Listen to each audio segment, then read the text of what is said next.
دې ښځې چې دی نو د خپل ورور بدله په عجیبه طریقه باندې واخیستل او د خپل ورور دښمن چې دی نو دی په جیل کې ویشت او مکمل طور باندې ختم کړو ملګرو. دې سیټ ته به تاسو ته دا جنۍ ښکاري که نه د دې ورور ختم کړی و، خو بل دا چې د دې جنۍ د ورور ښځې چې دی د بل چا سره تعلقات و، ناجایز تعلقات او د دغې ښځې د بل کس سره.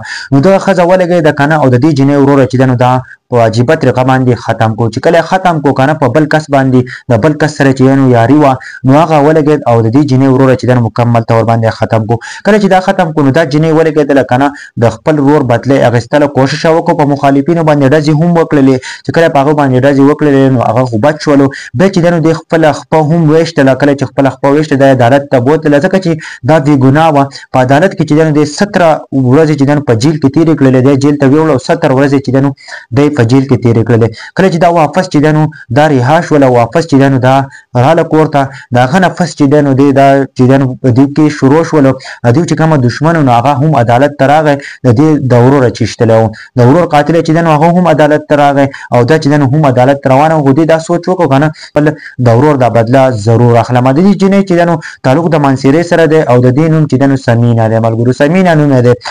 دا سمینه ولګېدله که نه او دې چې دی نو تومانچه ورسره پټه ویوړه. د خپل ورور دښمن چې دی نو دی په عدالت کې د جج مخې ته چې دی نو مکمل طور باندې ختم کو.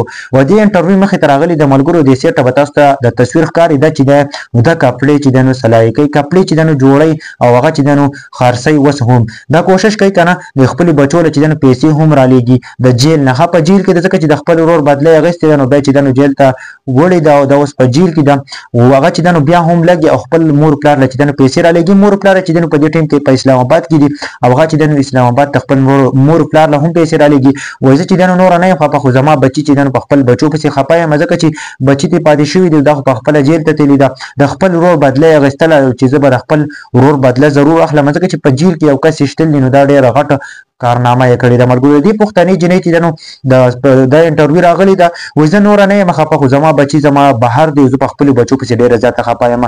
وایي په دې خبره باندې خوشحاله یم که نه چې ما د خپل ورور بدله ضرور واخیستله ځکه چې د ورور چې دی نو په عجیبه طریقه باندې ایشتلی او هغه یې ختم کړی و. نو دې چې دی د خپل ورور بدله واخیستله ملګرو. دا یوه سټوري راغلې وه، دا جنۍ چې د منصیرې ده، دا په 2020 کې دا سټوري راغلې وه که نه. د دې تقریبا 6 کاله چې دی نو د دې جنۍ په جیل کې وشوله. دا اوس هم چې دی نو په جیل کې ده ملګرو. په دې باره کې څه وایي ځکه چې پښتون وایي چېرته هم چاته خپله بدله نه پرېږدي. وایي که 100 کاله وشي که نه نو بیا هم پښتون خپله بدله اخلي. هغه الفاظ او هغه خبرې چې دی نو ضرور په زړه کې وي او ضرور چې دی نو هغه یې د ځان سره ساتي. چې کله ورته موقع میلاو شي نو خپل دښمن چې دی نو ضرور چې دی نو هغه ختموي ملګرو. نن د دې پښتنې جنۍ تاسو سوچ وکړئ که نه، دې چې دی نو خپله بدله واخیستله. وایي زه چې دی نو په جیل کې خوشحاله یم.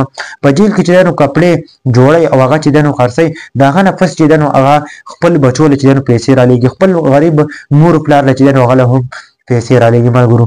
په دې باره کې څه وایي ښه ودې کمنټ ضرور وکړئ او ویډیو د نورو ملګرو سره ضرور شیر کړئ. که زموږ پیج اکاونټ هماغه نوي راغلی ضرور یې فالو کړئ، چینل ورسره ضرور سبسکرایب کړئ.